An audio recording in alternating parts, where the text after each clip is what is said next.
আজকে আমরা আলোচনা করব ইউটিউবের নতুন বাংলা নাটক গরিব ঘরে রাজপুত্র নিয়ে। নামটা শুনলেই মনে হচ্ছে এটা একটা হৃদয়স্পর্শী এবং শিক্ষামূলক গল্প। চলুন দেখি এই নাটকটা কেন এত জনপ্রিয় হয়ে উঠছে। গল্পের সারসংক্ষেপ। নাটকটি মূলত একটি দরিদ্র পরিবারের গল্প। গল্পের কেন্দ্রীয় চরিত্র একজন ছেলে, যাকে সবাই রাজপুত্র বলে ডাকে। ছোটবেলা থেকেই সে দেখে তার পরিবার কষ্টের মধ্যে জীবিকা নির্বাহ করছে। নাটকটি দেখায় গরিব হওয়া মানে জীবন হারানো নয়।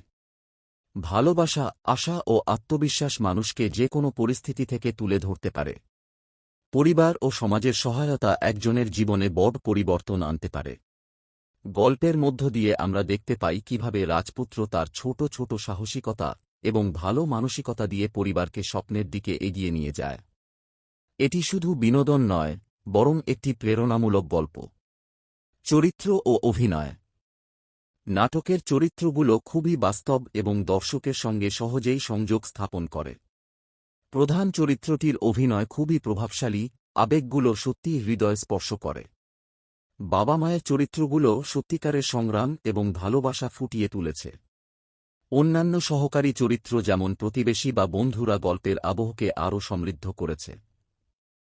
দেখতে দেখতে মনে হয় দর্শক শুধু গল্প দেখছে না, বরং চরিত্রগুলোর সঙ্গে নিজেকে যুক্ত করছে।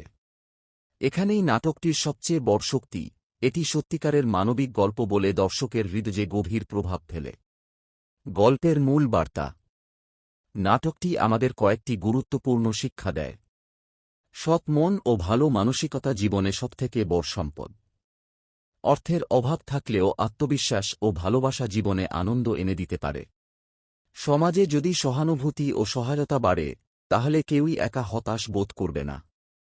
গল্পটি দেখানোর মাধ্যমে নির্মাতারা বোঝাতে চেয়েছেন, জীবন কঠিন হতে পারে, কিন্তু আশা, বিশ্বাস এবং ভালোবাসা থাকলে সবকিছু সম্ভব। সামগ্রিক অভিজ্ঞতা। নাটকের দৃশ্যপট, সঙ্গীত এবং আবহ খুব সুন্দরভাবে মিলিয়ে তৈরি করা হয়েছে। প্রতিটি সংলাপ সহজ ভাষায়, কিন্তু অর্থপূর্ণ।